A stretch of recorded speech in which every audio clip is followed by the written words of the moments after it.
Good morning, Shem Stars. Welcome to class. Hope you all are fine. Today we will start with our next chapter, that is chapter number 5, and the name of the chapter is Indian Sociologist. We start with the evolution of sociology and social anthropology in India. Indian sociology emerged as a separate discipline because the Indian society and social structure was completely different from that experienced by Western European societies. Indian sociology was formally introduced as a discipline at university level for the first time in 1919 at the University of Bombay. In the 1920s, two other universities introduced, like those at Calcutta and Lucknow, also began programs of teaching and research in sociology and anthropology. Western sociology emerged as an attempt to make sense of modernity, but the waves of modernity that Indian society was experiencing was entirely different, as it was closely entwined with colonial subjugation. Hence, understanding modernity in the Indian context was entirely different than the Western societies.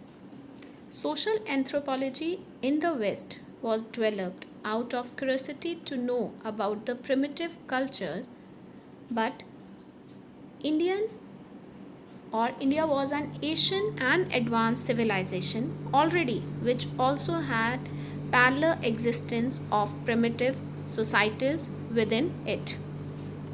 Hence, it was felt that different theoretical perspectives are needed to understand the functioning of Indian social structure.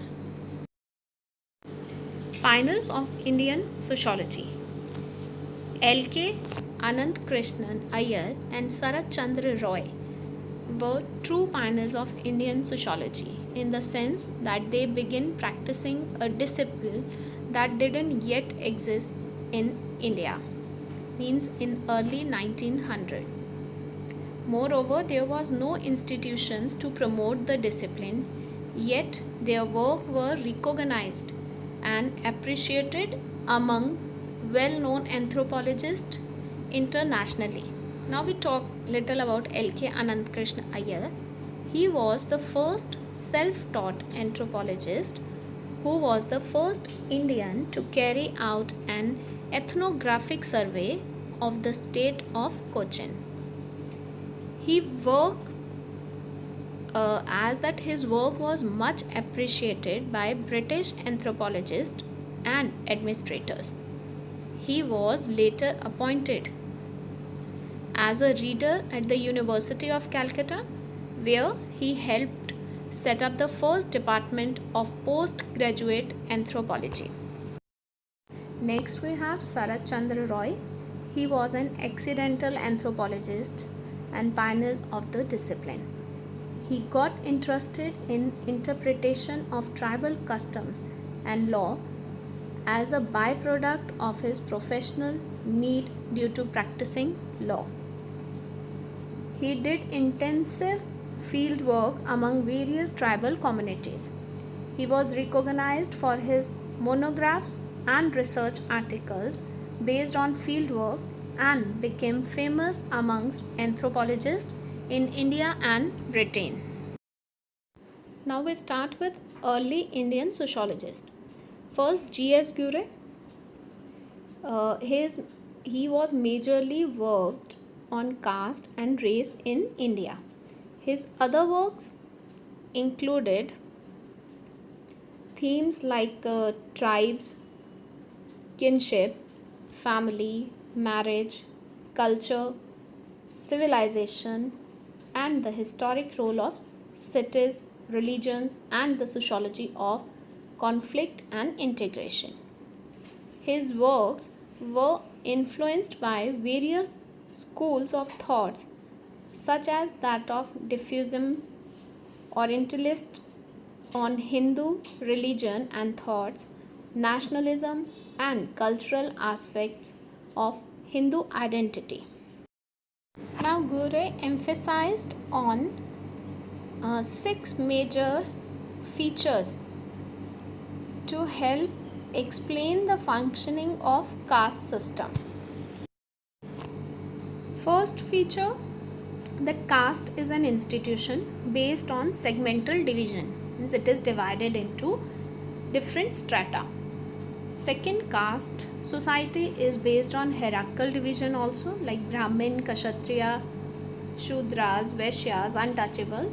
Hierarchical division, they are based on that. Third, the institution of caste necessarily involves restrictions on social interaction. Fourth, caste also involves differential rights and duties for different castes. Then caste restrict the choice of occupation, means in caste wherever you born means you have a ascribed status, you don't have a choice to opt for the occupation. The last feature is that caste involves strict restrictions on marriages, because in India there are so many different castes and each and every caste have some rules and regulation regarding to their food, marriage, so they have restrictions on the marriage system. In next class we will discuss about D.P. Mukherjee and A.R. Desai and their work. Thank you, SHEMStars. That's all for today. You can drop your queries on the Google Classroom. Take care.